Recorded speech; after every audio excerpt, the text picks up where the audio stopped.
ನಮಸ್ಕಾರ ಸ್ನೇಹಿತರೆ, ಈ ವಿಡಿಯೋದಲ್ಲಿ ಮಾರ್ಗಶೀರ್ಷ ಮಾಸದ ಕೊನೆಯ ವಿನಾಯಕ ಚತುರ್ಥಿಯ ದಿನಾಂಕ, ಶುಭ ಮುಹೂರ್ತ ಮತ್ತು ಪೂಜೆಯ ವಿಧಾನವನ್ನು ಹೇಳಲಿದ್ದೇನೆ. ಸ್ನೇಹಿತರೆ, ಮಾರ್ಗಶೀರ್ಷ ಮಾಸದ ಕೊನೆಯ ವಿನಾಯಕ ಚತುರ್ಥಿ ಅಂದರೆ ಡಿಸೆಂಬರ್ ತಿಂಗಳಿನಲ್ಲಿ ಬರುತ್ತದೆ. ಈ ದಿನವು ಎಲ್ಲ ದೇವತೆಗಳಲ್ಲಿ ಮೊದಲಾದ ಗಣಪತಿಯ ಆರಾಧನೆಗೆ ಸಮರ್ಪಿತವಾಗಿದೆ. ಸ್ನೇಹಿತರೆ, ಹಿಂದೂ ಧರ್ಮದಲ್ಲಿ ಗಣೇಶನ ಪೂಜೆಗೆ ಎಷ್ಟು ಮಹತ್ವವಿದೆ ಎಂಬುದು ನಮಗೆಲ್ಲರಿಗೂ ತಿಳಿದಿದೆ. ಮೊದಲು ಗಣೇಶನನ್ನು ಪೂಜಿಸಿ ಬೇರೆ ಯಾವುದೇ ದೇವತೆಯ ಆರಾಧನೆಯು ಅಪೂರ್ಣವೆಂದು ಪರಿಗಣಿಸಲಾಗಿದೆ. ಗಣೇಶನಿಗೆ ಸಂಬಂಧಿಸಿದ ದಿನಗಳು ಮತ್ತು ದಿನಾಂಕಗಳ ಬಗ್ಗೆ ನೋಡಿ. ಸ್ನೇಹಿತರೆ, ಬುಧವಾರವನ್ನು ವಿಶೇಷವಾಗಿ ಗಣಪತಿಗೆ ಸಮರ್ಪಿತವಾದ ದಿನವಾಗಿದೆ ಮತ್ತು ಗಣೇಶನ ನೆಚ್ಚಿನ ದಿನಾಂಕ ಬರುವುದು ಚತುರ್ಥಿ. ಸ್ನೇಹಿತರೆ, ಚತುರ್ಥಿ ತಿಥಿಯು ಪ್ರತಿ ತಿಂಗಳ ಶುಕ್ಲ ಪಕ್ಷ ಮತ್ತು ಕೃಷ್ಣ ಪಕ್ಷದಲ್ಲಿ ಬರುತ್ತದೆ. ಇದು ಅವರ ಆಶೀರ್ವಾದವನ್ನು ಪಡೆಯಲು ಅತ್ಯುತ್ತಮ ದಿನವೆಂದು ಪರಿಗಣಿಸಲಾಗಿದೆ. ಆದ್ದರಿಂದ ಮಾರ್ಗಶೀರ್ಷ ಮಾಸದಲ್ಲಿ ಬರುವಂತಹ ಶುಕ್ಲ ಪಕ್ಷದಲ್ಲಿ ಬಂದಿರುವಂತಹ ಕೊನೆಯ ವಿನಾಯಕ ಚತುರ್ಥಿ ಸ್ನೇಹಿತರೆ ಇದು. ಹಾಗಾದರೆ ನೋಡಿ, ಈ ವಿನಾಯಕ ಚತುರ್ಥಿಯ ದಿನದಂದು ನಾವು ಯಾವ ರೀತಿಯಾಗಿ ಪೂಜೆಯನ್ನು ಮಾಡಬೇಕು ಎಂಬುದನ್ನು ನೋಡಿ. ಮೊದಲನೇದಾಗಿ ನೋಡಿ, ವಿನಾಯಕ ಚತುರ್ಥಿಯ ಶುಭ ಸಮಯವನ್ನು ನೋಡಿ.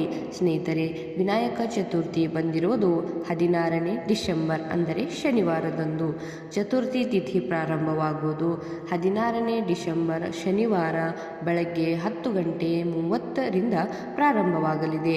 ಸ್ನೇಹಿತರೆ, ಚತುರ್ಥಿ ಕೊನೆಗೊಳ್ಳುವುದು ಭಾನುವಾರ 17ನೇ ಡಿಸೆಂಬರ್ ರಂದು ರಾತ್ರಿ 8:16 ಮುಕ್ತಾಯಗೊಳ್ಳಲಿದೆ. ಸ್ನೇಹಿತರೆ, ವಿನಾಯಕ ಚತುರ್ಥಿಯ ಪೂಜೆಯ ಸಮಯ ಶನಿವಾರ ಅಂದರೆ 16ನೇ ಡಿಸೆಂಬರ್ ರಂದು ಬೆಳಗ್ಗೆ 11:15 ಮಧ್ಯಾಹ್ನ 1:19 ನಾವು ಚತುರ್ಥಿಯ ದಿನ ಪೂಜೆಯನ್ನು ಮಾಡಬಹುದು. ಅದೇ ರೀತಿಯಾಗಿ ನೋಡಿ, ಪೂಜೆಯ ಅವಧಿ ಬಂದಿರುವುದು, ಪೂಜೆಯು ಒಟ್ಟು ಅವಧಿ ನಮಗೆ 2:04 ಕಾಲ ಸಿಗಲಿದೆ. ಸ್ನೇಹಿತರೆ, ಈ ಅವಧಿಯಲ್ಲಿ ಮಾತ್ರ ನಾವು ಪೂಜೆಯನ್ನು ಮುಗಿಸಬೇಕು. ಸ್ನೇಹಿತರೆ, ಚತುರ್ಥಿಯ ಪೂಜೆಯ ನಿಯಮಗಳು ಕೂಡ ನೋಡಿ. ಸ್ನೇಹಿತರೆ, ವಿನಾಯಕ ಚತುರ್ಥಿಯ ದಿನ ಬ್ರಹ್ಮ ಮುಹೂರ್ತದಲ್ಲಿ ಬೆಳಗ್ಗೆ ಬೇಗ ಎದ್ದು ಸ್ನಾನವನ್ನು ಮಾಡಬೇಕು. ಅದರ ನಂತರ ಹೊಸ ಬಟ್ಟೆಗಳನ್ನು ಧರಿಸಿ ವಿನಾಯಕ ಚತುರ್ಥಿಯ ದಿನದಂದು ಎಲ್ಲ ತಡೆಗಳ ನಾಶಕನಾದ ಗಣೇಶನಿಗೆ ಉಪವಾಸ ಮಾಡುವ ಪ್ರತಿಜ್ಞೆಯನ್ನು ತೆಗೆದುಕೊಳ್ಳಬೇಕು.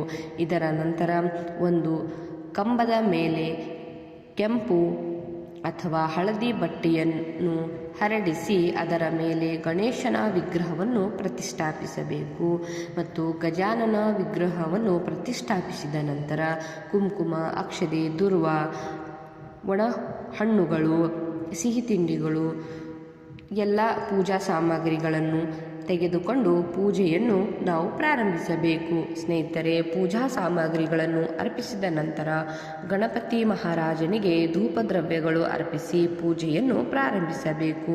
ಸ್ನೇಹಿತರೆ, ಪೂಜೆಯನ್ನು ನಾವು ನಮ್ಮ ಅನುಕೂಲಕ್ಕೆ ತಕ್ಕಂತೆ ಮಾಡಿದರೂ ಇಲ್ಲಿ ನಡೆಯುತ್ತದೆ. ಪೂಜೆಯನ್ನು ಮುಗಿಸಿದ ನಂತರ ಗಣೇಶನಿಗೆ ನಮಸ್ಕರಿಸಿ ಮತ್ತು ಅವನ ಆಶೀರ್ವಾದವನ್ನು ಪಡೆಯಬೇಕು. ಹೀಗೆ ಮಾಡುವುದರಿಂದ ಗಣೇಶನು ನಮ್ಮ ಎಲ್ಲ ಆಶೆಗಳನ್ನು ಪೂರೈಸುತ್ತಾರೆ ಎನ್ನುವಂತಹ ನಂಬಿಕೆ ಕೂಡ ಇದೆ. ಇತರೆ, ಗಣೇಶನಿಗೆ ಸಿಂಧೂರವನ್ನು ತುಂಬ ಇಷ್ಟ ಎಂದು ಹೇಳಲಾಗುತ್ತದೆ. ಅದರೊಂದಿಗೆ ಒಬ್ಬನು ಅವನಿಗೆ ಅತ್ಯಂತ ಪ್ರಿಯವಾದ ಮೋದಕವನ್ನು ಸಿಹಿ ತಿಂಡಿಯಾಗಿ ಕೂಡ ನಾವು ಗಣೇಶನಿಗೆ ಅರ್ಪಿಸಬೇಕು. ಈ ಎರಡು ವಸ್ತುಗಳು ಅಂದರೆ ಒಂದು ಸಿಂಧೂರ, ಇನ್ನೊಂದು ಮೋದಕ. ಈ ಎರಡು ವಸ್ತುಗಳನ್ನು ಅರ್ಪಿಸುವ ಮೂಲಕ ಗಣೇಶನನ್ನು ಶೀಘ್ರವಾಗಿ ಪ್ರಸನ್ನವಾಗುವಂತೆ ಮತ್ತು ಭಕ್ತರಿಗೆ ಅವರ ಜೀವನದುದ್ದಕ್ಕೂ ಸಂತೋಷ ಮತ್ತು ಸಮೃದ್ಧಿಯನ್ನು ಅನುಗ್ರಹಿಸುತ್ತಾರೆ ಎಂದು ಕೂಡ ಇಲ್ಲಿ ಹೇಳಲಾಗಿದೆ. ಸ್ನೇಹಿತರೆ, ವಿನಾಯಕ ಚತುರ್ಥಿಯ ಮಹತ್ವವನ್ನು ನೋಡಿ. ಗಣಪತಿಯನ್ನು ಪೂಜಿಸುವುದರಿಂದ ಎಲ್ಲ ಆಶೆಗಳು ಈಡೇರುತ್ತವೆ ಮತ್ತು ಭಕ್ತರ ಮೇಲೆ ದೈವಿಕ ಆಶೀರ್ವಾದದ ಸುರಿಮಳೆಯಾಗುತ್ತದೆ ಎನ್ನುವಂತಹ ನಂಬಿಕೆ ಇದೆ. ಸ್ನೇಹಿತರೆ, ವಿನಾಯಕ ಚತುರ್ಥಿಯನ್ನು ವರದ ವಿನಾಯಕ ಚತುರ್ಥಿ ಎಂದು ಕೂಡ ಕರೆಯುತ್ತಾರೆ. ಇದು ದೇವತೆಯಿಂದ ಆಶೀರ್ವಾದವನ್ನು ನೀಡುವುದನ್ನು ಸೂಚಿಸುತ್ತದೆ. ಚತುರ್ಥಿಯ ದಿನದಂದು ಉಪವಾಸವನ್ನು ಆಚರಿಸುವ ಭಕ್ತರು ಗಣೇಶನಿಂದ ಜ್ಞಾನ ಮತ್ತು ತಾಳ್ಮೆಯ ಅನುಗ್ರಹವನ್ನು ಪಡೆಯುತ್ತಾರೆ. ಈ ಸದ್ಗುಣಗಳನ್ನು ಹೊಂದಿರುವವರು ಜೀವನದಲ್ಲಿ ಗಮನಾರ್ಹ ಪ್ರಗತಿಯನ್ನು ಅನುಭವಿಸುವುದು ಅವರು ಬಯಸಿದ ಗುರಿಗಳನ್ನು ಸಾಧಿಸುತ್ತಾರೆ ಎಂದು ಕೂಡ ಹೇಳಲಾಗಿದೆ. ಸ್ನೇಹಿತರೆ, ಮಾಹಿತಿ ಇಷ್ಟ ಆಗಿದ್ದಲ್ಲಿ ಚಾನೆಲ್ನ ಸಬ್ಸ್ಕ್ರೈಬ್ ಮಾಡಿಕೊಳ್ಳಿ.